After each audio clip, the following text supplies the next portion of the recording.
नमस्कार दोस्तों, मैं अंकुर उपाध्याय स्वागत करता हूं आप सभी का एक बार फिर से अपनी नई वीडियो में। दोस्तों, वीकेंड के दौरान यूएस वेनेजुला को लेकर काफ़ी चर्चा रही, काफ़ी लोग डरे भी, काफ़ी लोगों के दिमाग में टेंशन भी रही। लेकिन मैंने आप सभी के साथ अपनी वीडियो के माध्यम से क्लियरली बोला था इसका बाजार पे बिल्कुल इम्पैक्ट नहीं आएगा। थोड़ा बहुत अगर इम्पैक्ट आ सकता है तो वो कच्चे तेल पे, और वो भी केवल और केवल एक मॉर्निंग में टिक आ सकता है, उसके ज़्यादा कुछ भी नहीं होगा। क्योंकि एक्चुअली में कच्चे तेल के लिए भी ये चीज़ नेगेटिव है, क्योंकि वेनेजुला की जो कैपेसिटी है वो और तेजी से रन करेंगी, जिससे प्रोडक्शन और बढ़ेगा क्रूड ऑयल का, ऐसा अमेरिका ने कहा है। और अगर क्रूड ऑयल का प्रोडक्शन और बढ़ने की बात हो रही है, दैट मीन्स कच्चे तेल के लिए वो नेगेटिव खबर है, क्योंकि सप्लाई आप बढ़ा रहे हो, डिमांड है ही नहीं, तो फिर वो दिक्कत का विषय है। तो इसीलिए मैंने आपसे कहा था ना कच्चे तेल पे फर्क पड़ने वाला है ना बाजार पे। इन केस बाजार पे फर्क पड़ जाए तो आपके लिए गोल्डन अपॉर्चुनिटी होगी, ये भी मैंने आप सभी के साथ शेयर किया था।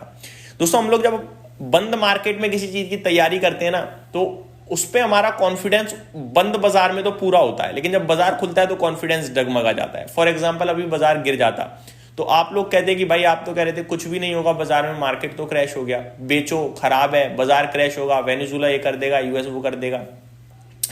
लेकिन ऐसा होना नहीं चाहिए कभी। जो आप स्टडी कर रहे हो उस स्टडी पे भरोसा रखो, बाजार जो कर रहा है वो कहीं ना कहीं एडजस्ट करेगा खुद को।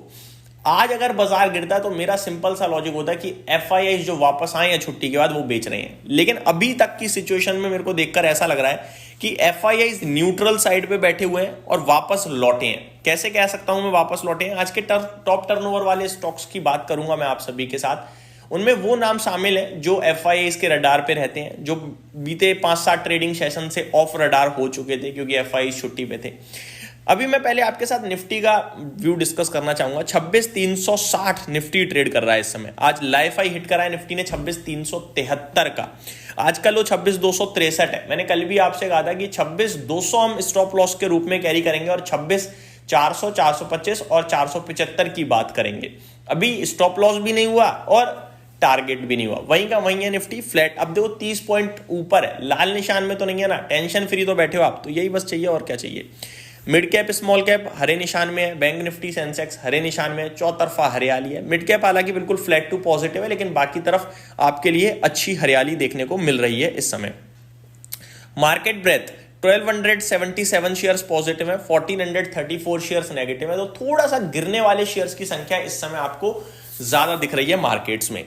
सेक्टर स्पेसिफिक बात करूं तो आईटी आज का टॉप लूजर है और अचानक से गिर गया, मतलब विदाउट इन्विटेशन। समझ में नहीं आया क्यों गिरा है। हालांकि इस पे आज रिपोर्ट आई है काफी सारी ब्रोकरेज हाउसेस की, वो मैं भी डिस्कस करूंगा आप सभी के साथ। एनर्जी क्षेत्र दूसरा ऐसा क्षेत्र है जो आज लाल निशान में, बाकी सब में तेजी दिख रही है, specially real estate, auto, FMCG, PSU banks, pharma बढ़िया करते हुए दिख रहे हैं।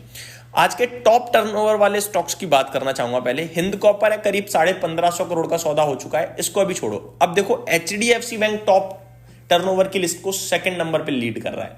ये दर्शा रहा है कि वापस एफआईज आए हैं, क्योंकि बीते कुछ दिनों से एचडीएफसी बैंक तो सुस्त हो गया था, लेकिन आज 900 करोड़ का सौदा हुआ है इस स्टॉक में, 1.25% नीचे है। पॉलीकैब 785 करोड़ का सौदा हुआ है इस स्टॉक में। बीईएल 632 करोड़ का सौदा, शुरुआती 1.5-2 घंटे हुए हैं अभी। तो कहने वाली बात यह है कि वापस एफआईज कहीं ना कहीं छुट्टी खत्म करके लौटे हैं और अब आपको मार्केट में फुल फ्लेज लिक्विडिटी के साथ कामकाज होता हुआ दिख रहा है। अब थोड़ा सा ब्रोकरेज हाउसेस की तरफ चलते हैं। जैसा कि मैंने आपसे कहा काफी कुछ आज घटा है आईटी स्टॉक्स के लिए, और आईटी स्टॉक्स पे एक डिटेल्ड रिपोर्ट भी निकाली है सीएलएसए ने। आई थिंक मैं एक एक करके आपके साथ पहले व्यू शेयर करता हूं। कैनरा एचएसबीसी की बात करी जाए तो एवेंडस स्पार्क की तरफ से कैनरा एचएसबीसी लाइफ पे इनिशिएट करी गई है एड की रेटिंग 165 के टारगेट के लिए। अदानी पावर पे जेएम फाइनेंशियल्स की तरफ से इनिशिएट हुई है बाय की रेटिंग 178 के लक्ष्य के लिए। कोल इंडिया पे मॉर्गन स्टेनली ने इक्वल वेट की रेटिंग को बरकरार रखा है, 410 का टारगेट है। दिव्यानी इंटरनेशनल पे सिटी की तरफ से बाय की रेटिंग बरकरार रखी गई है 182 के टारगेट्स के लिए। डिक्सन टेक्नोलॉजीज पे नोमुरा की तरफ से बाय की कॉल है 16,589 के टारगेट के लिए। मेरिको पे एचएसबीसी की तरफ से बाय की कॉल है 870 के टारगेट्स के लिए। लेटेंट व्यू एनालिटिक्स पे आईसीआईसीआई सिक्योरिटीज की तरफ से अपग्रेड करा गया है एड से बाय के लिए और टारगेट दिया है 560 का। बजाज फाइनेंस पे ओवरवेट की रेटिंग को बरकरार रखा है मॉर्गन स्टेनली ने, टारगेट दिया है 1195 का। नायका पे बरकरार रखा है ओवरवेट की रेटिंग को मॉर्गन स्टेनली ने, टारगेट दिया है 271 रुपीज का। मेरिको पे नोमुरा की तरफ से बाय की कॉल है, 875 का लक्ष्य दिया है इन्होंने। बंधन बैंक पे जेफरीज की तरफ से बाय की कॉल है, 200 का लक्ष्य है।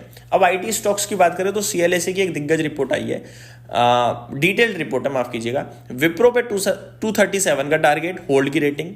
एचसीएल टेक पे होल्ड की रेटिंग 1692 का टारगेट। टेक महिंद्रा पे आउट परफॉर्म की रेटिंग 1705 का टारगेट। इन्फोसिस पे आउट परफॉर्म की रेटिंग 1814 का टारगेट। टीसीएस पे आउट परफॉर्म की रेटिंग 3600 का टारगेट। एलटीआई माइंट्री पे आउट परफॉर्म की रेटिंग 7064 का टारगेट। सीएलएसए ने कोफोर्ज पे आउट परफॉर्म की रेटिंग दी है 2411 का टारगेट। परसिस्टेंट पे भी हाई कन्विक्शन आउट परफॉर्म का है, 8731 का टारगेट। तो ज्यादातर रेटिंग पॉजिटिव है, आउट परफॉर्म है। मिड कैप आईटी तो इन्हें ज्यादा पसंद है, उसके बावजूद आईटी स्टॉक्स आज नीचे हैं, ये थोड़ा सा डिफरेंट लगा मुझे। बाकी इस समय बाजार आपके लिए पॉजिटिव साइड पे ट्रेड कर रहा है। मार्केट ब्रेथ ऑलमोस्ट 1:1 की है, स्टॉक स्पेसिफिक एक्शन है, देखते हैं किधर सेटल होता है। अभी के लिए सिर्फ इतना है, अगली वीडियो में स्टॉक स्पेसिफिक बात करेंगे। Thank you so much for watching this video, have a great day guys.